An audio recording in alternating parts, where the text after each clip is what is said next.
We are gaining weight just looking at our TV screens right now, and we are not mad about it.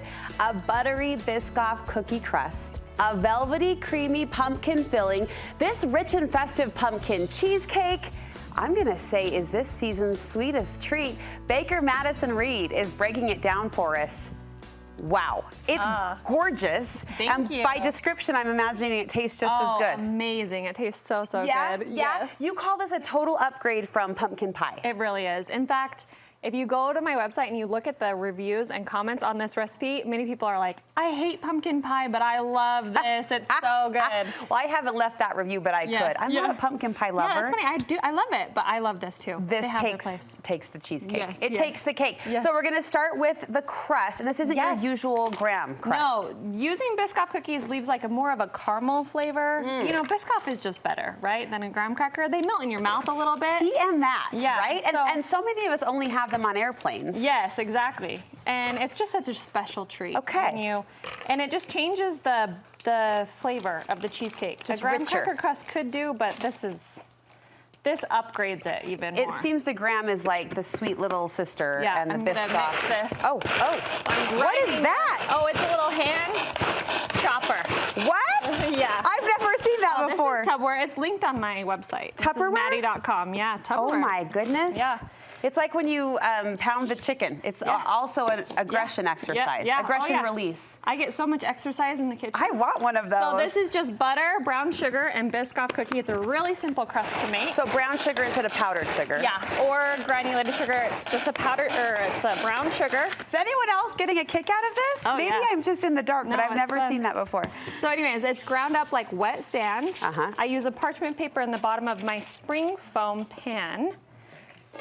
And then I just pour the crust in. You can't buy a pre-made Biscoff crust, so you have to make it. You know what? You actually took the thought out of my mind, because the only time, don't judge me, Madison, the only time I've made cheesecake was in high school home ec, when I think we were making it for people's weddings. Like, I don't know who trusted high schoolers, but there was a catering company associated with the home ec program. Wow. And somebody got a cheesecake I made, I think, for their wedding, but I've never made one in my own home. Oh yeah, they're actually pretty simple. Yeah. If you understand the chemistry that goes behind a cheesecake, there's two main tricks that will yield a perfect cheesecake every time. Okay. Number one is always using room temperature cream cheese. Okay. If you use cold cream cheese, you're gonna get clumps in your cheesecake. You're gonna have to overmix it to get it all smooth, and then that's where you get cracks on the edges. Okay. So that's room overmixing. temperature. Room temperature, and then the other thing is a water bath.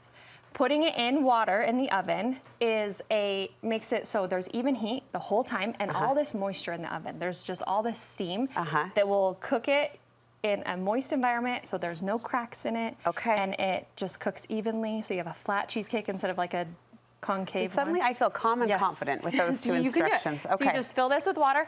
I wrap my pan in tin foil to make sure that the water doesn't seep through from the water bath. Smart.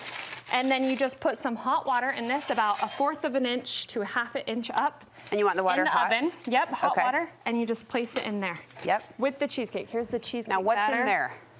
So this is cream cheese, sour cream. Sour cream. Sour cream. So sour cream has a higher fat content and also a little tang, kind of it adds a little bit of flavor, adds more fat. Okay. And then there's pumpkin, of course, pumpkin pie spice, cinnamon, vanilla, and eggs and sugar. That's pretty much it. All it's very easy. Good fall flavors. And you just and the rich cream ingredients too. Look at that. Into your crust. I feel mesmerized. It's just actually such a simple recipe. If you follow those tips, it will turn out every time, and it's more of a showstopper. If you bring a homemade cheesecake to your Thanksgiving, come on. People are wow. Let's be real. If we bring a Costco one, we're friends. Yeah, but if we bring this, homemade, holy cow. You went above and beyond. And it's actually not too hard.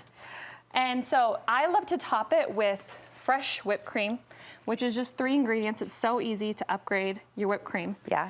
Fresh whipped cream and some homemade caramel sauce, which is also on my website. It's just 3 ingredients. You were generous too with the drizzle. Oh, yes. Generous. Yes. So, and then, do you want to taste it? Oh my gosh, I hoped she would ask. You on air. I didn't want to be the pregnant beggar, but I really you can tell us. was excited about it. Better than pumpkin pie? You hate pumpkin pie, so this is a good test. Delicious. Oh, good. You know what I love? Almost equal to the Biscoff crust, which is amazing. So good. That caramel accent. Yes. Kind of brings it all together. Yeah, and it's a salted caramel. There's a pinch of salt in there.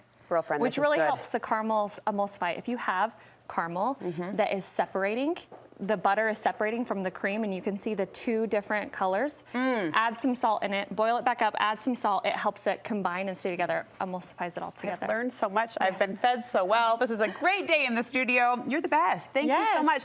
These tips, these tricks, these recipes, you share generously on your website. I do. I'm obsessed with the chemistry of baking because it's just a science. And there's these tiny little tweaks that you can make if you feel like you're not a baker in the kitchen.